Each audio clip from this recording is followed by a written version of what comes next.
ഇത് ഏകപക്ഷീയമായ ഒരു സ്ഥാനാർത്ഥിയെ ആരുമായിട്ടും ആലോചിക്കാതെ നമ്മുടെ നേതൃത്വം എന്ന് പറയുന്ന നേതാവ് അങ്ങനെ കൊടുത്തു.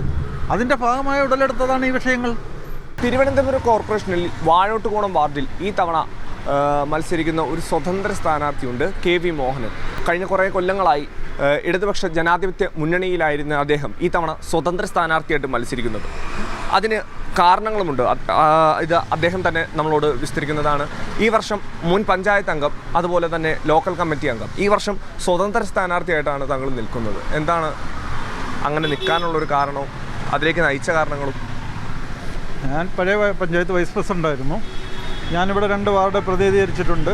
ജനങ്ങളുടെ ഒരു ആക്ഷേപവും ഉണ്ടാകാത്ത തരത്തിൽ തന്നെയാണ് ഞാനുള്ളത്. ഒരു ആക്ഷേപവും ഉണ്ടായിട്ടുമില്ല.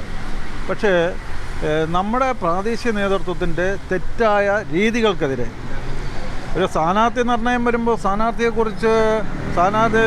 പരക്കെ വന്ന് ആലോചിച്ചതിന് ശേഷവും പലരുമായിട്ട് ആലോചിച്ച് ആരാണ് ഇവിടെ സമ്മതനെന്ന് കണ്ടെത്തി അവരെ നിർത്തുന്ന രീതിയായിരുന്നു പണ്ടുണ്ടായിരുന്നതെങ്കിൽ അതിൽ നിന്ന് വ്യതിചലിക്കുന്നതിൻ്റെ ഭാഗമായി ഉണ്ടായിട്ടുള്ള ഒരു തിരുത്തലാണ് ഞാനിവിടെ മത്സരിക്കാനുണ്ടായ കാരണം. സ്ഥാനാർത്ഥി പട്ടികയിൽ എന്തെങ്കിലും വിഷയങ്ങളുണ്ടായിരുന്നു? ഈ പറഞ്ഞ പോലെ നമ്മളോട് ആലോചിക്കാതെയാണോ ഈ ഒരു സ്ഥാനാർത്ഥി നിർണയം നടത്തിയത്?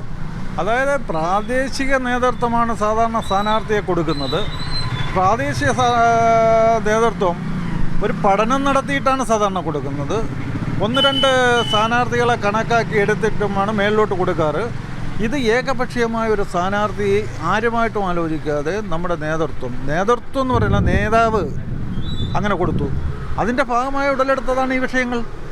അല്ലാതെ നമ്മുടെ നിർത്തിയ സ്ഥാനാർത്ഥിയോ ഒന്നുമല്ല നമ്മുടെ വിഷയം. അദ്ദേഹം എടുത്ത നിലപാട് എന്താണ്, ആ നിലപാടാണ് നമ്മുടെ ഇതിലേക്ക് കൊണ്ടെത്തിക്കാനുണ്ടായ കാരണം. പിന്നെ മേൽ കമ്മിറ്റിയുടെ നേതൃത്വത്തെ തെറ്റിദ്ധരിപ്പിച്ചു. എന്നെയൊക്കെ വളരെ മോശമായി തെറ്റിദ്ധരിപ്പിക്കുക, ആൾക്കാരെ ഭിന്നിപ്പിച്ച് വിഭാഗീയത ഉണ്ടാക്കുക, ഇതൊക്കെ ആ നേതൃത്വത്തിൻ്റെ ഒരു കല ആയി മാറിയിരിക്കുന്നു. അതിനെതിരായിട്ടുള്ള ഒരു മൂവ്മെൻ്റാണ് ഇപ്പോൾ നടക്കുന്നത്. ഈ സ്ഥാനാർത്ഥിത്വം അപ്പോൾ ഒരു പ്രതിഷേധം തന്നെയാണ്? തീർച്ചയായിട്ടും പ്രതിഷേധം തന്നെയാണ്. ഇടതുപക്ഷ മുന്നണിയോടാണോ അതോ ഇവിടുത്തെ പ്രാദേശിക നേതാവ്? ഒരിക്കലും ഇടതുപക്ഷ മുന്നണിയോടല്ല. എൻ്റെ പാർട്ടി എൻ്റെ ജീവനാണ്.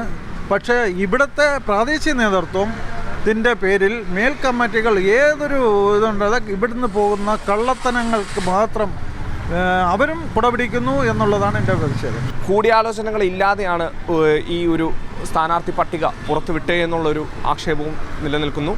തിരുവനന്തപുരത്ത് നിന്നും ക്യാമറ പേഴ്സൺ ഉണ്ണി പാലാഴിക്കൊപ്പം ഇസ്സത്ത് സുൽഫിക്കർ, മീഡിയ 1.